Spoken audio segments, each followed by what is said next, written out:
to the Ginger Chef. So now we're going to add some butter to our sausages. And that's just going to give it a nice... Francois! Francois! Francois! Francois! It's time!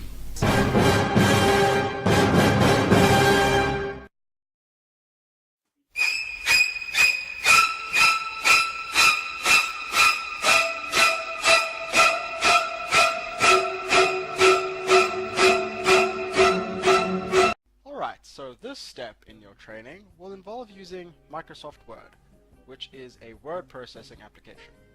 To open this application, we use the Microsoft Word shortcut on the desktop. Double-clicking it twice will open the page.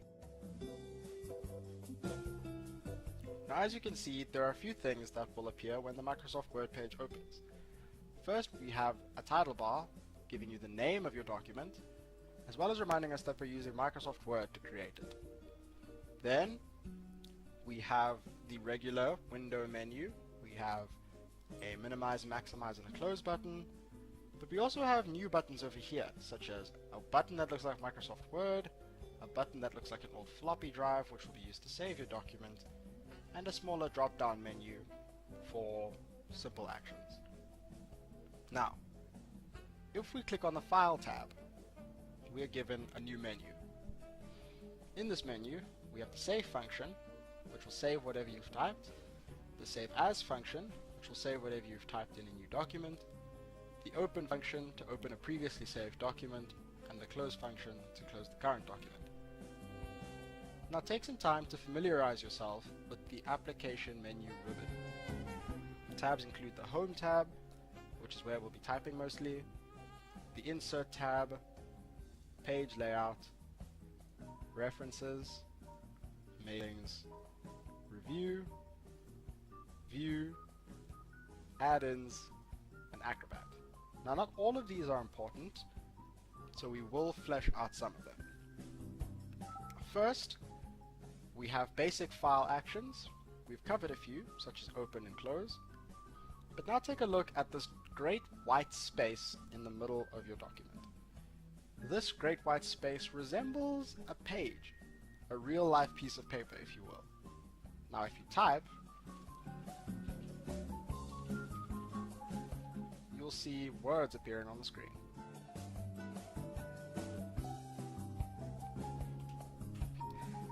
Just like that, we have a sentence. You'll notice that as you type, the small bar over here continues to move. This small bar is called the cursor and represents where your text will appear if typed again. If we move the cursor and start typing, the words will appear at the point on the cursor. Other file actions include printing. So if we want to save this document on an actual piece of paper, we simply use File, Print. Now, if we move down, below the page, we have the page menu, which will give us useful information such as number of pages in our document, the number of words our document contains, and the language of choice that the document is being typed in. On the bottom right corner, we have the zoom level, which can be increased or decreased depending on what you need to see, and we have options for various layouts. Next, in order to improve your typing experience, we have various keyboard shortcuts. Double-clicking on a word will select the entire word. Keyboard shortcuts can be performed with the Control key. Control C can copy a word. Control V pastes the last word copied. Control X cuts a word. And Control V can paste it once again. Then there's Control S, which saves what you currently typed without having to click File. And then we have Control P, which opens up the print menu.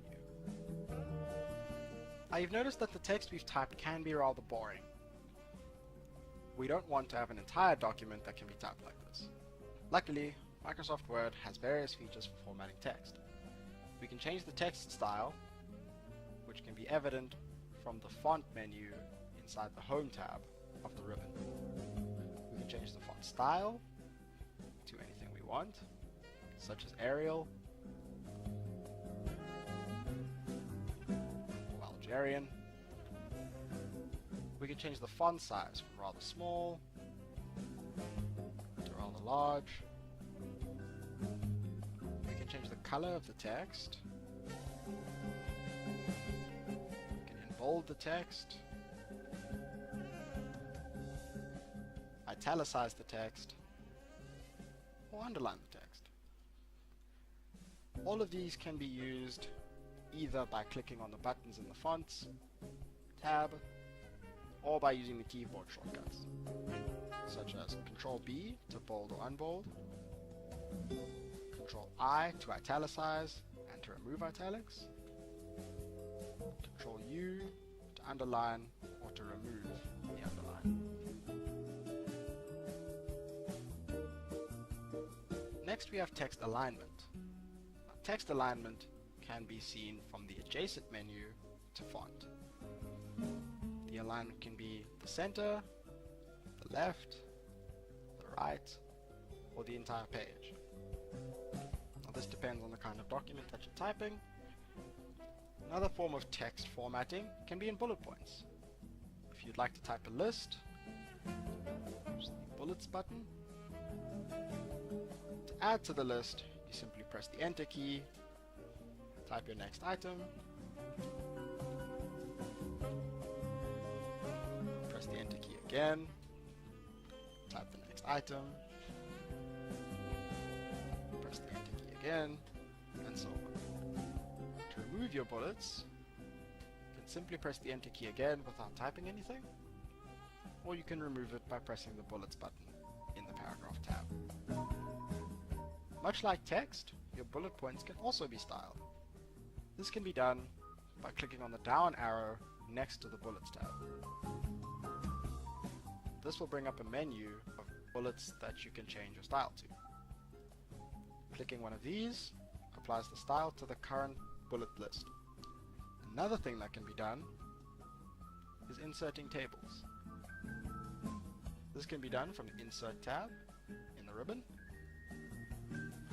Select Table. Using the graphical interface, you can select how many rows by how many columns you would like in your table.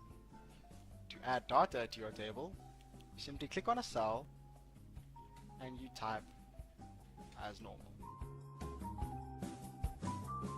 You can reposition a table by clicking on the small box in the top left corner. This can be moved all around your text. Single clicking this box will also select the entire table. Pressing delete will remove all the text in your table. Right clicking brings up a table sensitive menu from which you can delete the table. Another useful feature in Microsoft Word is the spelling and grammar option. This can be used for those moments where you're not quite sure how to spell a word. You can type a word any way you want. If the word doesn't exist, it'll be underlined. Right-clicking on the underlined word brings up a selection of words correctly spelled. Select the word you are intending to type and left-click on it. And voila, the spelling of your word has been changed and your mistake has been corrected. Now once again, to preserve this document, you simply File, Save As, find the relevant directory in which you'd like to save your document, give it a unique name,